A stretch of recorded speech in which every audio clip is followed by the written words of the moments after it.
सभी साथियों को नमस्कार। ज्योतिष विज्ञान के कार्यक्रम में मैं किशोर नाथ आप सबका हार्दिक अभिनंदन करता हूं। मित्रों, इस महीने शनिदेव मार्गी होने जा रहे हैं। केतु का नक्षत्र परिवर्तन हो रहा है 10 नवंबर को, और शनिदेव का मार्गी होने से वृश्चिक राशि वालों के जीवन पर क्या असर पड़ेगा, क्या उनको लाभ होगा, और गोचर में जो प्लैनेट एक भाव से दूसरे भाव में जाते हैं, एक राशि से दूसरी राशि में जाते हैं, उससे आपके जीवन पर क्या प्रभाव पड़ेगा, ये सारी बातें वृश्चिक राशि वालों के लिए क्या क्या प्रभाव पड़ेगा, सारी बातें डिटेल से मैं इस वीडियो में बतलाने जा रहा हूं। मित्रों, अगर आप चैनल पर नए हैं तो चैनल को सब्सक्राइब भी जरूर कर लें।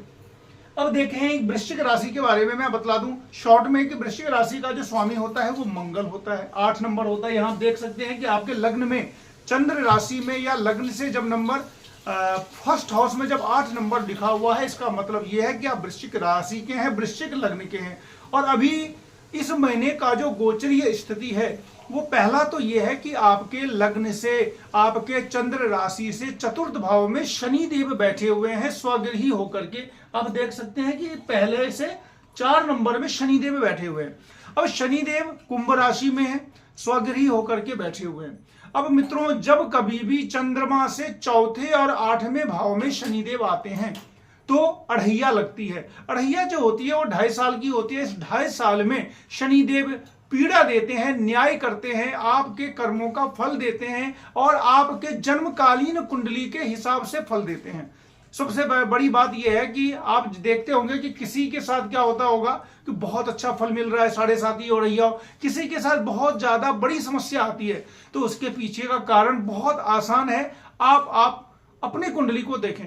अगर आपका शनि जन्मकालीन पीड़ित है, पीड़ित अवस्था में है, मंगल की राशि में है, 1 नंबर में यानी कि मेष राशि में है, वृश्चिक राशि में है, सूर्य की राशि में है, सूर्य के नक्षत्र में या फिर मंगल के नक्षत्र में है, या फिर शनि किसी न किसी पापी ग्रह से पीड़ित है दृष्टि से, तो क्या होता है कि 7.5 और अढ़ैया के दौरान प्रभावित ज्यादा होता है, यानी कि इसमें आपको नेगेटिव फल अधिक मिलते हैं। तो यही हो गया कि अभी वृश्चिक राशि जिन जिन की है तो शनिदेव की आपकी अढ़ैया लगी हुई है। अब आप अपनी कुंडली देख पाना, हर किसी के लिए इतना पता नहीं होता कि मेरा शनिदेव कहां पर बैठा हुआ है। तो मान करके चलिए कि अगर आपका शनिदेव जो है जन्मकालीन अगर किसी न किसी तरीके से पीड़ित अवस्था में है तो उन्होंने आपको पूरी तरीके से पीड़ा पहुंचाई। पहली पीड़ा जो पहुंचाई होगी उन्होंने, वो आपको 10वें भाव पर में शत्रु दृष्टि देकर के। 10th हाउस आपका है जिसमें 5 नंबर लिखा हुआ है, और 5 नंबर के जो लॉर्ड, जो स्वामी होते हैं वो सूर्यदेव होते हैं। और सूर्य और शनि दोनों पिता पुत्र हैं। सूर्यदेव पिता है, शनि पुत्र है, और दोनों के बीच में किसी न किसी परिस्थिति में ऐसा रहता है कि दोनों के बीच में हमेशा शत्रुता रहती है। तो शनि और सूर्य के बीच की शत्रुता, तो क्या हो गया कि जिस घर के मालिक सूर्य हैं उस पर जब शनि की दृष्टि पड़ी तो वो शत्रु दृष्टि कहलाती है। तो शनि का 10वें भाव पर में दृष्टि पड़ जाने से ये होगा कि 10th हाउस आपके नौकरी का ही है। तो क्या होगा कि शनि की अढ़ैया चल रही है, साथ ही साथ शनि देव ने आपके 10th हाउस को भी प्रभावित किया, 10th हाउस पर में कुदृष्टि दी। उससे हुआ क्या कि रोजगार में किसी न किसी प्रकार की बाधा आई, नौकरी छूटने का डर।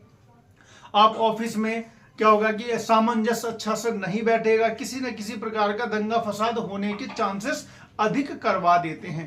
तो ये सारी चीजें काफी दिनों से चली आ रही है। हालांकि बस शनि का एकमात्र एक गोचर में आपके लिए अच्छा ये है कि उन्होंने एक शश नाम का पंच महापुरुष योग बनाया हुआ है, जिसकी वजह से राहत मिली होगी।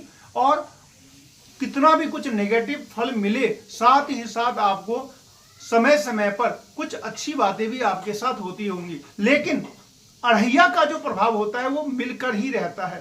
7.5 साल में जितना मिलता है प्रभाव, उतना 2.5 साल में ही मिलके रह जाता है। तो वृश्चिक राशि वालों के लिए एक बात और है कि वृश्चिक राशि का जो स्वामी होता है वो मंगल होता है, और चूंकि अढ़ैया चल रही है तो शनि है, तो शनि और मंगल में भी शत्रुता है। तो यहां पर भी शनि आपको किसी न किसी प्रकार से पीड़ा देंगे।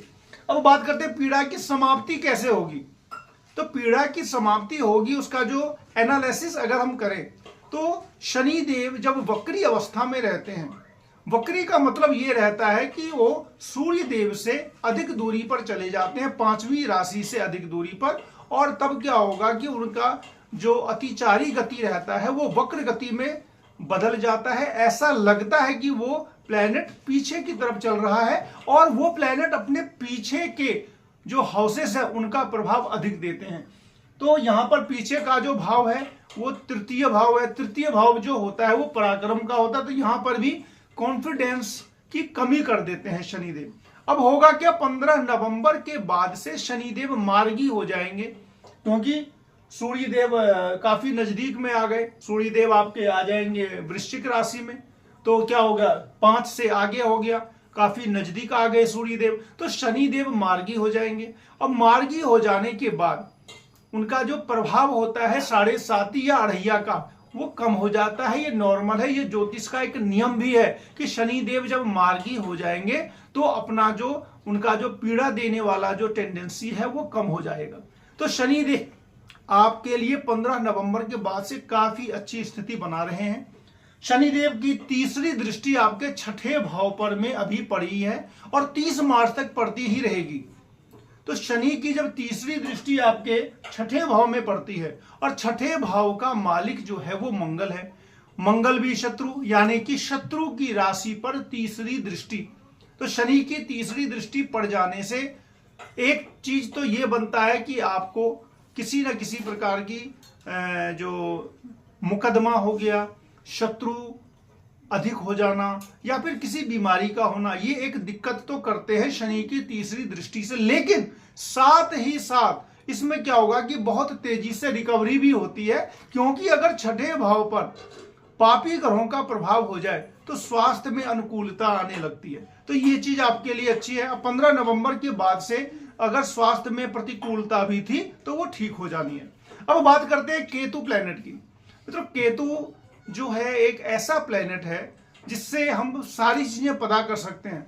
मतलब केतु प्लेनेट से पूर्व जन्म से लेकर के इस जन्म तक का जो आध्यात्मिक स्थिति आपकी क्या है, ये सारी बातें पता चल जाती है। मोक्ष का कारक प्लेनेट जो है वो केतु है और केतु की राहु का ही पार्ट है। राहु और केतु दोनों हमेशा वक्री रहते हैं और केतु भी गोचर बदलते रहते हैं और नक्षत्र परिवर्तन करते रहते हैं। केतु के प्रबल 2 शत्रु हैं, सूर्य और चंद्र। सूर्य और चंद्र की वजह से ही राहु और केतु का जो विष्णु भगवान ने जो संहार किया था, अमृत पी लिया था लेकिन वो फिर भी जिंदा रह गए, तो एक राहु और एक केतु। तो केतु को सूर्य और चंद्रमा से क्या है, दुश्मनी है। अब अभी गोचर में होने क्या जा रहा है कि केतु सूर्य के नक्षत्र में प्रवेश करेंगे 10 नवंबर को, उत्तर फाल्गुनी नक्षत्र में। अब होगा क्या कि केतु जब केतु नक्षत्र परिवर्तन करके सूर्य के नक्षत्र में जा रहे हैं, उत्तर फाल्गुनी के नक्षत्र में, और सूर्य से उनकी शत्रुता है, तो शत्रु के नक्षत्र में जाकर के केतु और ज्यादा नेगेटिव फलदायी हो जाएंगे हर किसी के लिए। लेकिन सबसे बड़ी बात यह है कि वृश्चिक राशि वालों के लिए केतु पहले से ही 11th हाउस में बैठे हुए हैं और 11th हाउस में जब कोई पापी ग्रह होता है तो वो शुभ फलदायी हो जाता है गोचर में। तो गोचर में 3 नंबर, 6 नंबर, 11 नंबर, यानी कि तीसरे भाव में, छठे भाव में, 11वें भाव में कोई भी पापी ग्रह शुभ फलदायी हो जाता है। तो आपके लिए बहुत ही ज्यादा अच्छी स्थिति है वृश्चिक राशि वालों के लिए। तो केतु से आपको बहुत ज्यादा शुभ फल मिलेगा, आध्यात्म की ओर आपका रुझान होगा, पराक्रम बढ़ेगा, क्योंकि केतु की दृष्टि आपके पराक्रम भाव पर में 5वीं दृष्टि पड़ती है, मंगल की उच्च दृष्टि पड़ रही है और गुरु की नीच दृष्टि पड़ रही है। तो मंगल, केतु और गुरु तीनों मिलकर के तीसरे भाव को देख रहे हैं।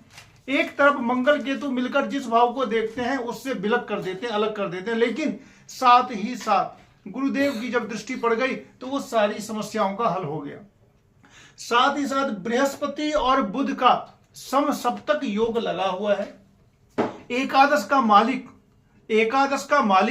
बुध, तो एकादश भाव पर में भी बुध, एकादश भाव पर में गुरु की दृष्टि, एकादश के मालिक बुध पर में गुरु की दृष्टि। इसका मतलब आप समझें, एकादश भाव होता है आने वाला धन।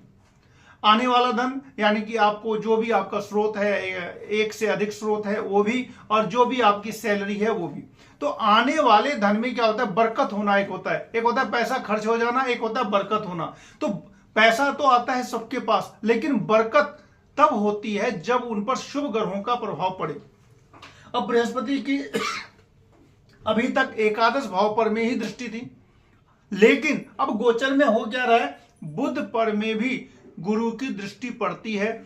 गुरु देव है, बुध बुद्धि है, तो बुद्धि से भी धन अर्जित होगा और तेजी से धन होगा, क्योंकि बृहस्पति और बुध का समसप्तक योग उस परिस्थिति में जब बुध आपके आय का मालिक है तो बहुत ही ज्यादा अच्छा फल देने वाला होगा।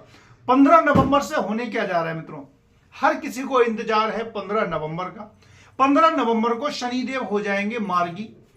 अभी तक वो क्या था, वक्री थे। वक्री कैसे होता है ये आप जान लें। आपको लगता होगा कि वक्री क्या होता है, मार्गी क्या होता है, तो बस 1 सेकंड लगेगा आपको जानने में कि जब कोई प्लेनेट सूर्य से 5वीं राशि से अधिक दूरी पर चला जाता है तो वो वक्री हो जाता है। यानी कि कोई प्लेनेट बहुत तेजी से, जब उसका जो वेलोसिटी समझ लीजिए वेग अगर तेज हो गया, अतिचारी गति हो गई, उसके बाद वो वक्र हो जाता है। लेकिन जब सूर्य से नजदीक आ गया तो फिर वो मार्गी हो जाता है। तो देखिए, शनि से सूर्य अभी दूर थे, अब सूर्य नजदीक आ जाएंगे, यानी कि आपको सूर्य से 4थे भाव में शनि आ जाएंगे। ठीक है, तो इसका मतलब क्या हो गया कि शनि सूर्य के नजदीक आ गए, वक्र गति का जो प्रभाव था वो समाप्त हो गया। शनि जब मार्गी हो जाते हैं तो होता क्या है, कोई भी प्लेनेट, हर प्लेनेट का अलग अलग फल है कि वो मार्गी होगा तो क्या देगा, वक्री होगा तो क्या देगा। शनि के साथ क्या है, जब वो वक्री हो जाते हैं तो और ज्यादा बलशाली हो जाते हैं, और जब कोई बलशाली हो जाएगा और आपको अशुभ फल देने वाला होगा तो आपके साथ क्या होगा। जब कोई प्लेनेट आपको पीड़ा दे रहा है, अब पीड़ा देने वाला प्लेनेट बहुत ही ज्यादा बलशाली हो जाए तो आपके साथ क्या होगा, आपकी पीड़ा और बढ़ेगी। तो शनि की वक्री होने से यही हो रहा था 7.5 और अढ़ैया वालों के साथ, क्योंकि शनि देव वक्री होकर के और ज्यादा बलशाली हो गए थे। बलशाली होने के बाद वो पीड़ा तो देंगे ही, 7.5 हो चाहे अढ़ैया हो, पीड़ा क्यों देंगे, क्योंकि जन्मकालिक स्थिति के आधार पर ही वो न्याय करते हैं। सबसे बड़ा न्याय उनका जन्मकालिक स्थिति ही होता है। तो जन्मकालिक स्थिति में अगर शनि मेष राशि के हों, वृश्चिक राशि के हों, सूर्य की राशि सिंह राशि के हों, या उनके नक्षत्र में हो, या शनि मंगल आपस में युति बनाए हुए हों, या उनके शत्रु के नक्षत्र में हों, या फिर जीरो अंश पर हों, मृत अवस्था में हो, ये सारी बातें होती हैं। ऐसी अवस्था में और साथ ही साथ जिस किसी की शनि की अंतरदशा अगर चल रही है अढ़ैया में, तो उनको बहुत ही ज्यादा कष्ट मिलता है। लेकिन अब कष्टों से निकलने का दिन आने ही वाला है।